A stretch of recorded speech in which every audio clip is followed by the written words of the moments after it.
Para reponer componentes específicos de la sangre, ya sea proteínas plasmáticas, glóbulos rojos, leucocitos y plaquetas. También para mantener volumen adecuado de la sangre circulando con el fin de prevenir o combatir los choques hipovolémicos, o ya sea para mantener y restaurar la capacidad de transporte del oxígeno en sangre. En esta podemos encontrar transfusión de concentrados de Matiz, que es la déficit de capacidad de transporte de oxígeno con las pérdidas moderadas de sangre. También está la transfusión de plaquetas, en esta es con enfermos con hemorragia, trombopenia o trastornos funcionales, ya sea para prevenir hemorragias o tener prevención quirúrgica, ya sea con el cáncer o después de la quimioterapia.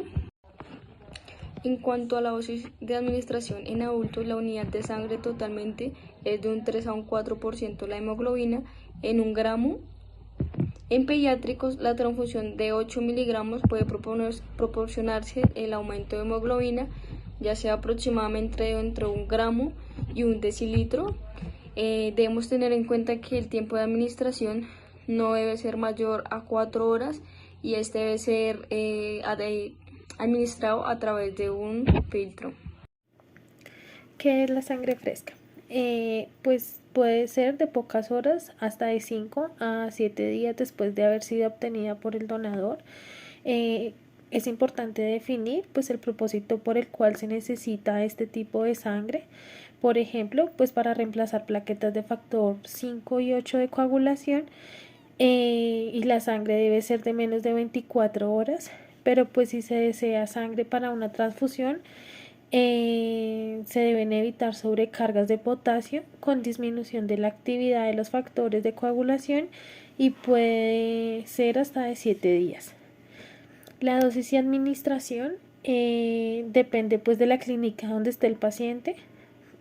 Pues en ausencia de hemorragia o hemólisis, en el adulto una unidad de glóbulos rojos, pues se eleva la concentración medida de hemoglobina, que es en 1 gramo de decilitro en un 3%.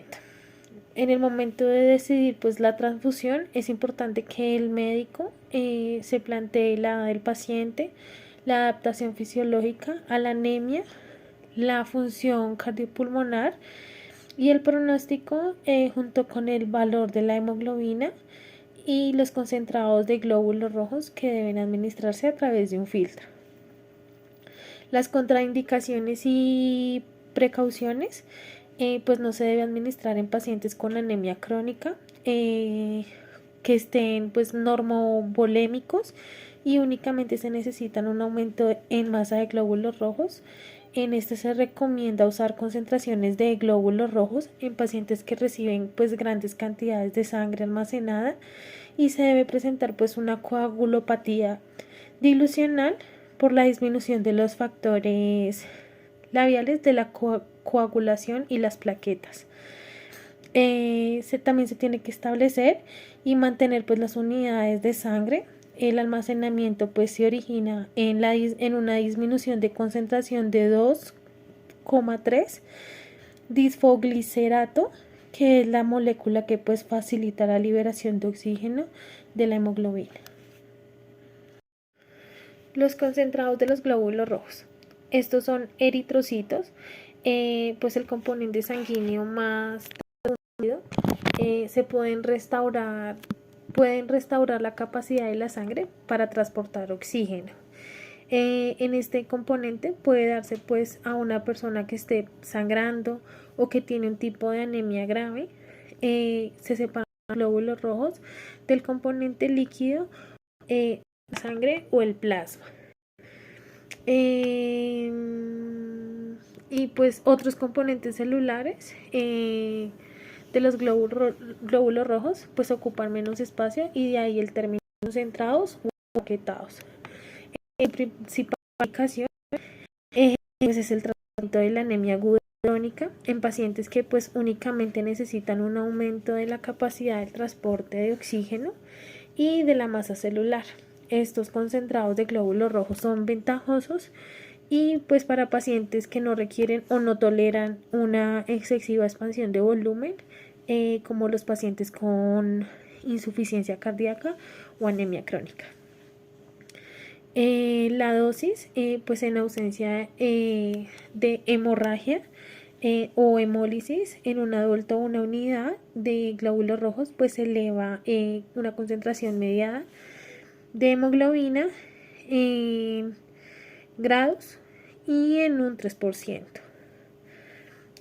La administración, pues en estos son los concentrados de los glóbulos rojos deben administrarse a través de un filtro, y pues las contraindicaciones y precauciones pues van asociados con la administración de la sangre total, a pesar de que pues es deseable evitar transfusiones innecesarias, pues los pacientes anémicos sintomáticos deben recibir tratamiento apropiado. Glóbulos rojos pobres en leucocitos. Estos deben contener y retener el 85% de los glóbulos rojos originales. La reducción del número de leucocitos se obtiene con filtros especiales diseñados pues específicamente para este fin. Esta reducción puede realizarse antes de o en el momento de la transfusión, incluso después de la recolección y antes del almacenamiento. Sus utilidades dependen de la duración del almacenamiento de la unidad, el contenido inicial de leucocitos y el uso apropiado del filtro. En cuanto a indicaciones, tenemos que los pacientes con reacciones febriles graves y recurrentes pueden recibir componentes con reducción del número de leucocitos, y en estos casos pues se debe elegir la filtración antes del almacenamiento. La decisión debe basarse en factores como la prevención de reacciones febriles en pacientes aloinmunizados, profilaxis contra la inmunización, la experiencia del banco de sangre con las técnicas de preparación de todos los componentes y la respuesta del paciente a la administración previa de unidades de glóbulos rojos pobres en leucocitos. En cuanto a contraindicaciones, tenemos que conlleva el mismo riesgo que el uso de los glóbulos rojos normales, no están indicados para prevenir el LAIH y no existen datos concluyentes de que la reducción del número de leucocitos pues disminuya las infecciones posoperatorias ni los cánceres en los pacientes inmunosuprimidos. En cuanto a administración, tenemos que el personal que administra este tipo de componentes debe estar familiarizado con el procedimiento, pues para tener una oportuna reducción óptima, proporcionar un flujo aceptable y evitar la pérdida de plaquetas excesivas. Plaquetas de varios donantes. Bueno, estas se preparan por centrifugación a partir de una unidad de sangre total. Esta unidad debe contener al menos 5,5 en base 10 a la 10 plaquetas en un volumen de plasma de aproximadamente 50 a 70 mililitros, de forma que permita mantener un pH de 6,2 durante el almacenamiento. Pueden almacenarse durante periodos de 5 días entre 20 y 24 grados centígrados con agitación constante que garantice la supervivencia y la viabilidad. También se puede almacenar a 22 grados centígrados durante 72 horas o a 4 grados centígrados durante 48. El tiempo de transfusión no debe superar las 4 horas.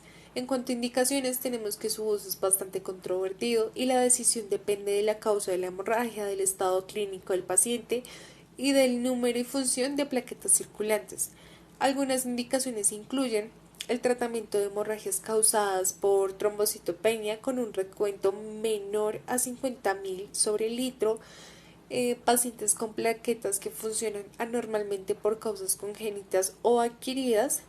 También tenemos la prevención de hemorragias durante la cirugía o ciertos procedimientos invasores en pacientes con con recuento plaquetario menor a 50.000 sobre litro.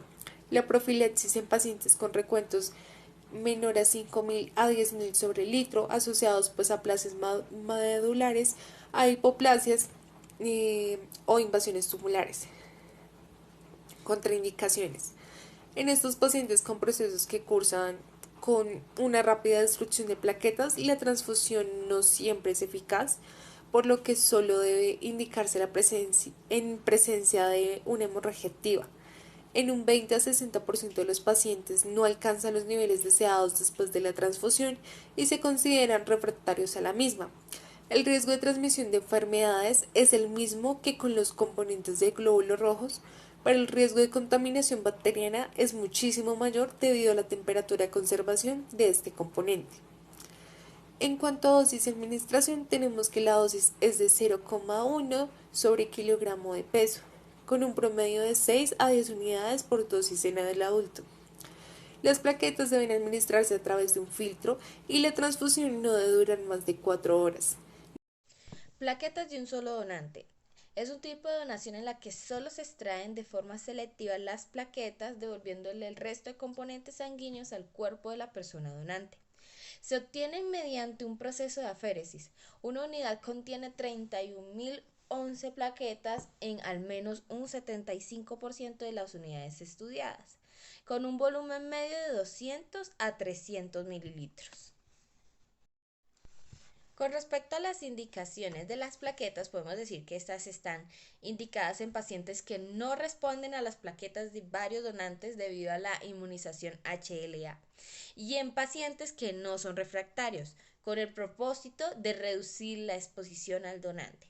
Con respecto a contraindicaciones, podemos decir que los efectos colaterales y los riesgos son similares a los de las plaquetas de varios donantes. Que los anticuerpos del sistema HLA constituyen el principal indicador de refractariedad a la transfusión de plaquetas y que el riesgo de transmisión de enfermedades es el mismo que lo componen de Hegel. Con respecto a dosis y administración, podemos decir que una unidad suele incrementar el recuento en 30.000 a 60.000 litros en un hombre de 70 kilogramos. De preferencia, deben administrarse plaquetas procedentes de sangre con compatibilidad ABO.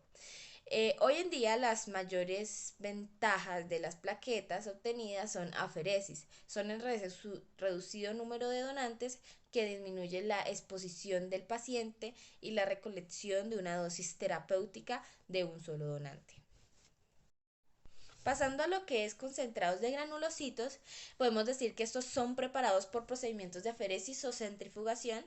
Cada unidad contiene 1.0 granulocitos y cantidades variables de linfocitos, plaquetas y glóbulos rojos, suspendidos en 200 a 300 mililitros de plasma.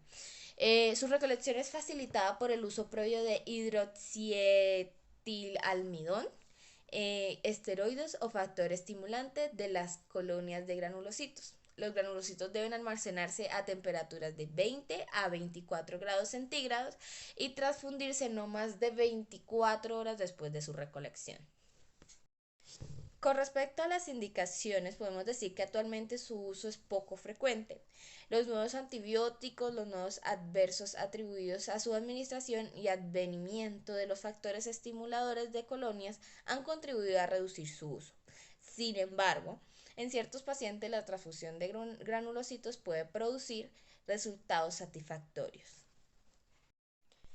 Con respecto a contraindicaciones y precauciones, los riesgos incluyen la transmisión de enfermedades virales, especialmente de citomegalovirus, y la inmunización por antígeno HLA y antígenos eritrocitarios. La transfusión de granulocitos tiene un valor terapéutico dudoso. Las reacciones alérgicas son frecuentes, puede aparecer ICH o insuficiencia pulmonar y no se ha mostrado que sea eficaz en pacientes con infecciones localizadas o por agentes no bacterianos.